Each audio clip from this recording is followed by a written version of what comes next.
பிரியோ TV நேயர்களுக்கு வணக்கம். இன்னைக்கு நம்ம யாரை பற்றி பார்க்க போகிறோம்னு பார்த்தீங்கன்னா, தமிழ் திரைப்பட பாடலாசிரியரும் கவிஞருமான கண்ணதாசன் அவர்களை பற்றி தான் பார்க்க போகிறோம்.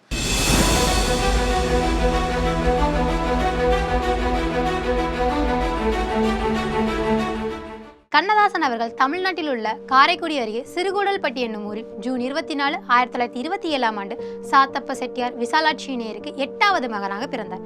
இவருடைய இயற்பெயர் முத்தையா. முத்தையா கண்ணதாசனாக மாறியது ஒரு சுவாரஸ்யமான கதை. கண்ணதாசன் அவர்களுடன் பிறந்தவர்கள் 6 சகோதரிகள், 3 சகோதரர்கள். அப்போதைய காலகட்டங்களில் ஒரு வழக்கம் இருந்தது.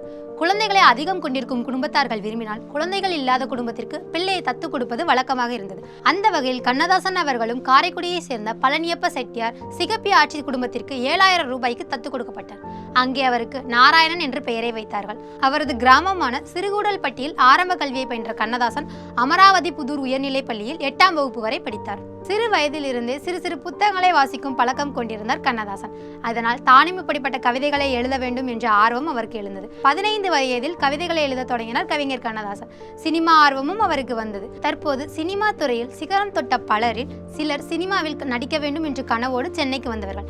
அந்த வரிசையில் கண்ணதாசனும் ஒருவர். 16 வயதில் வீட்டிற்கு தெரியாமல் சென்னைக்கு கிளம்பி வந்தார் கண்ணதாசன். சந்திரசேகர் என்ற புனை பெயரை சூட்டிக்கொண்டு திரைப்படங்களில் நடிக்க வாய்ப்பு தேடினார். ஒரு நிறுவனத்தில் உதவியாளராக வேலை கிடைத்தது. அந்த நிறுவனத்தில் பணியாற்றி கொண்டே கதைகள் எழுத தொடங்கினார். நண்பர் ஒருவரின் பரிந்துரையோடு புதுக்கோட்டையில் இருந்து வெளிவந்த திருமகள் என்ற பத்திரிகையில் பிழை திருத்தினர் வேலை கேட்டார். நேர்முக தேர்வில் பத்திரிகையின் அதிபர் உங்கள் பெயர் என்ன என்று கேட்டார்.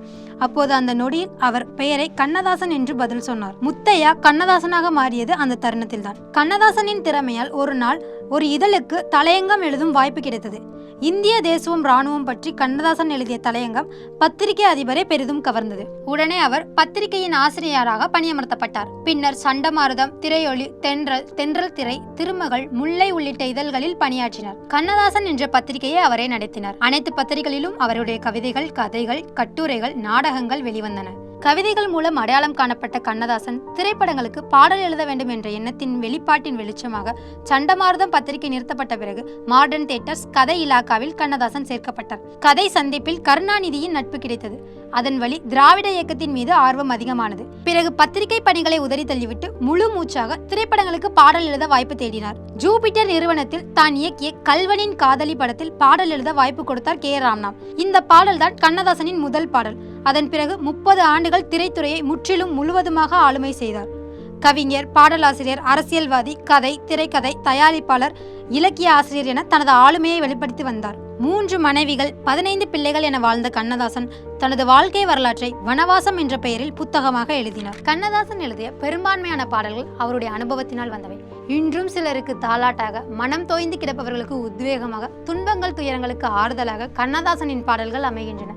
4000த்திற்கும் மேற்பட்ட கவிதைகள், 5000த்திற்கும் மேற்பட்ட பாடல்கள், அற்புதமான நடையுடன் உரை நூல்கள், சிறுகாப்பியங்கள், கவிதைகள் என எழுதியது கண்ணதாசனின் சாதனை. இவ்வளவு சாதனைகளை படித்த நம் கவிஞர் கண்ணதாசன் அமெரிக்காவின் சிகாகோ நகரில் 1981ஆம் ஆண்டு அக்டோபர் 17ஆம் தேதி உடல்நலை குறைவால் இவ்வுலகை விட்டு மாய்ந்தார். இருந்தாலும் மறைந்தாலும் பேர் சொல்ல வேண்டும், இவர் போல யாரென்று ஊர் சொல்ல வேண்டும் என்ற வாக்கியங்களுக்கு ஏற்றாற்போல் வாழ்ந்தவர் நம் கவிஞர் கண்ணதாசன். இன்று அவருடைய பிறந்த நாளில் அவரை வணங்கி அவரது பெருமையை போற்றுவோம்.